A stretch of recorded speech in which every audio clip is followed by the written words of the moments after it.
Alright, so the water heater is in. Let's check it out. This room used to, obviously you can see where it was. And so I would be, you know, carrying a bin, and I'd come through here and I'd be hitting the gas pipe as I was coming down, put into that water heater.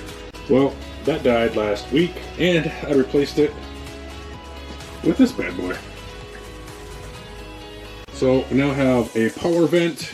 Now I can get rid of the chimney, because the furnace is also vented out there as well.